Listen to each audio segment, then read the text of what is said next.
This house is really tough. My parents are both bedridden, and my older brother uses a wheelchair. Shh, keep your voice down, they might hear you. But I need to say it out loud. Imagine being in my shoes. I come home tired from work every day, only to find a house full of sick people. It's really sad.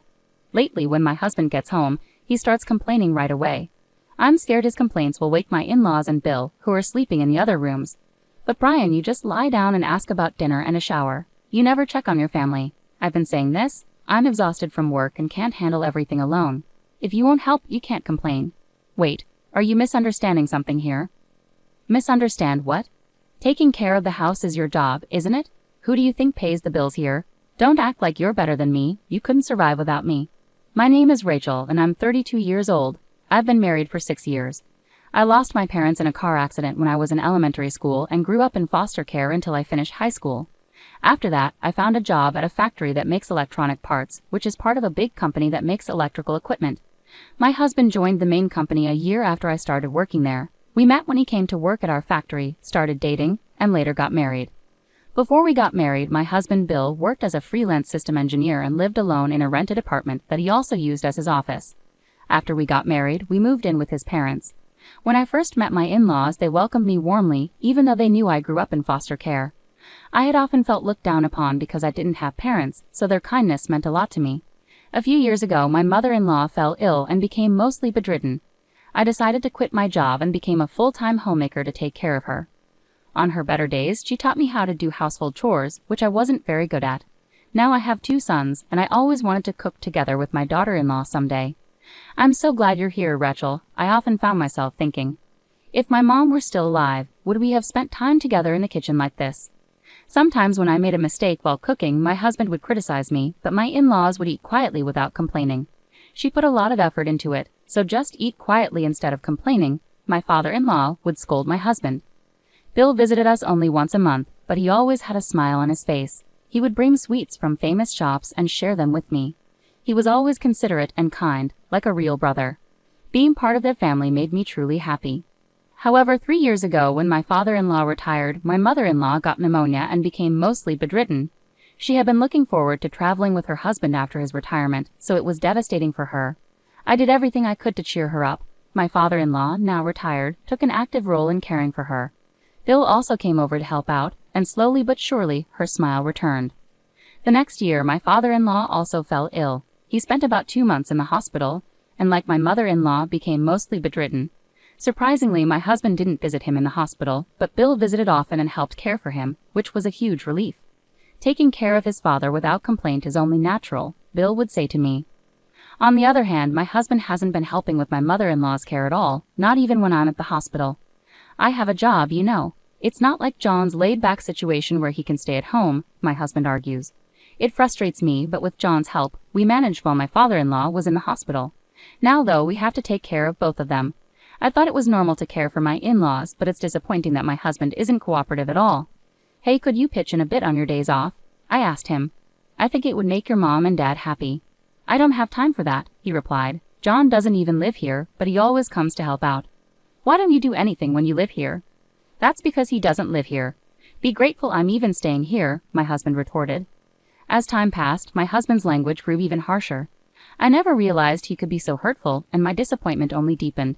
John's visits to check on his parents and help with shopping and chores were a huge relief.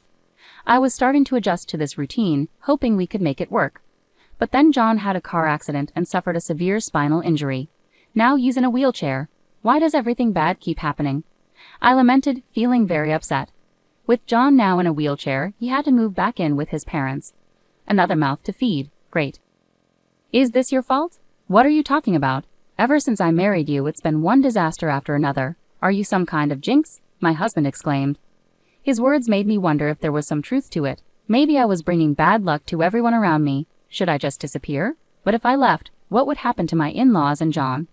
I couldn't imagine my husband taking care of all 3 of them. Since John moved back in, my husband rarely came home. He spent long hours at work, had business dinners, played golf, or went out with friends on his days off. John is adjusting to life in a wheelchair and can manage some things on his own, but not everything. He's still the same kind-hearted person he was before the accident. Sometimes I wonder if he and my husband are really brothers. My in-laws and John have been hurt by how my husband treats me. They've even said I could leak him if I wanted to, but I just couldn't bring myself to do it. Then one night, my husband came home drunk and brought a woman with him. "Hey, I'm home. This is my maid," my husband slurred, introducing the woman. "Come on, she must be your wife. She actually looks like a maid though." "Who are you?" "I'm Brian's girlfriend. He said he wanted to show me what his wife looks like, so here I am. I didn't expect such an old lady though," the woman said arrogantly. "What's your problem coming to my house? Chill out. I'd brought Brian home because he's drunk. You could at least thank me," my husband slurred in response. "Don't act so superior, maid," he added before passing out. "Don't sleep here, Brian," she said, trying to wake him up.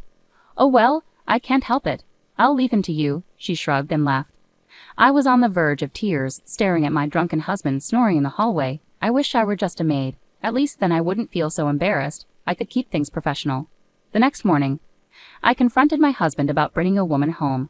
"What's the big deal?" "I'm hungover this early in the morning, you know." "The woman who came back with you yesterday said she was your girlfriend." "She said that, huh? Is it true?"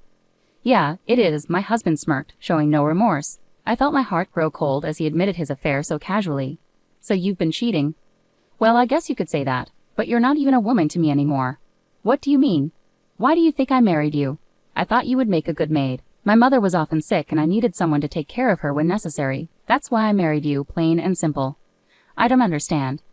"A woman without a family won't complain, no matter how I treat her. You have nowhere else to go, so you have to stay here." "Well, I didn't expect my father and brother would also need care. But whether it's one person or three, it's all the same."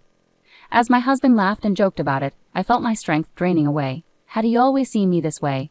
The realization that he married me for these reasons brought tears to my eyes. Seeing my distress, my husband laughed again. "I'll leave you here, so make sure you take good care of them and don't complain about whatever I do outside. You don't have the right to do that. You're just a housekeeper and a caregiver," my husband declared. I was too exhausted to argue further, and leaving wasn't an option either. Like my husband pointed out, I had nowhere else to go and no one else to rely on. But more than anything, I couldn't bear to abandon my in-laws and Bill, who had shown me such kindness. They had given me a sense of belonging and warmth that I had never known before. How could I possibly leave them behind? If I divorce my husband, I'll become a stranger to them. They're the only family I have, and I can't let go of that feeling, I thought to myself. Seeing that I couldn't argue back, my husband grew even more audacious. He didn't hesitate to use foul language in front of my in-laws and Bill. "I'm so unlucky, burdened by these three. I need to blow off some steam or I can't take it anymore," he complained. From my perspective, he wasn't doing anything to help around the house or with caregiving. Instead, he did as he pleased, including having affairs. It seemed like he was enjoying himself while I struggled. "Oh, well, I'm taking my paid leave next month and going on a trip." "A trip to Hawaii with my girlfriend," my husband announced. "What? So it's a vacation with your girlfriend while I handle everything at home?" I responded incredulously. "You're technically my wife, but you're not my main woman. You're just a caregiver, so this isn't an affair trip." "It's a trip with my main woman," he explained casually. I was left speechless by his brazen declaration. There was no use arguing with him anymore, and honestly, I didn't have the energy to argue or to even feel angry anymore. I see. Do as you wish," I replied quietly. His announcement about going on a trip with his girlfriend didn't stir a hint of jealousy in me. It made me realize once again that I had no feelings left for my husband. The only reason I stayed was for my in-laws and Bill. I couldn't bear to leave them behind. That was all that mattered to me. My husband proudly shared his plans for a trip with his mistress with his family. But my in-laws and Bill looked at him with cold eyes. So the following month, my husband left on his affair trip, full of excitement. "You take care of the three of them without any trouble. That's all you're good for," he told me before leaving. Instead of feeling angry, I felt relieved that I wouldn't have to listen to his sarcastic remarks for at least a week. That night, I enjoyed a peaceful evening, and my in-laws and Bill seemed a bit happier. And then I slept well. The next morning, I woke up late and rushed downstairs.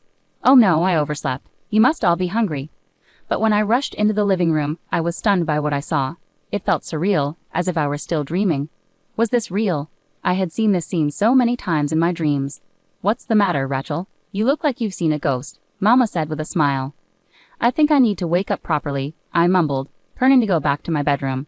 "You're definitely awake, Rachel. This isn't a dream. We're in the middle of a strategy meeting," Mama reassured me. In the living room, there was a whiteboard set up, and Bill was standing in front of it, writing something. The board read, "Escape Plan." I couldn't believe my eyes. Why was Bill standing? Where was his wheelchair? I glanced around and noticed it folded up in a corner of the hallway. "Come on, Rachel. Don't just stand there. Come sit at the table. Mama urged me. Isn't this a dream? I asked, still trying to grasp the reality of the situation. Well, shall we execute the plan? Bill said with a mischievous smile, standing up. Mama also rose from her seat, ready to follow him. I nearly collapsed seeing the three of them, who were supposed to be frail and bedridden, standing before me. And then a whirlwind week unfolded. When my husband returned from his trip, he called with an excited voice. I'm at the airport now, heading home with my girlfriend. Have dinner ready. She'll be living with us from now on. Don't worry, you'll stay right here, taking care of us, playing the role of a housemaid for both me and her. Oh, I see. Do as you wish, I replied quietly. Then you're a pitiful woman, you know. You can't even complain when your husband brings another woman home. You have nowhere else to go, no family to rely on. You're stuck clinging on to me. Anyway, keep on serving me, he taunted. He seemed to be reveling in his own satisfaction, pleased that everything was going according to his plan. I remained silent. An hour later, I received a frantic call from him, a stark contrast from his earlier tone. What? What's going on?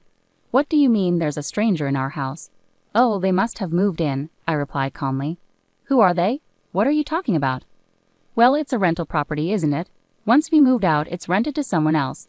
The real estate agent said he appreciated how well we kept the place clean, my husband explained. What do you mean, we moved out? Our home was a rented single-family house we moved into when we got married. It was meant for us and my in-laws, with Phil covering the rent, I clarified. Indeed, most of our living expenses were covered by Phil. Initially, my husband contributed to utilities and other costs.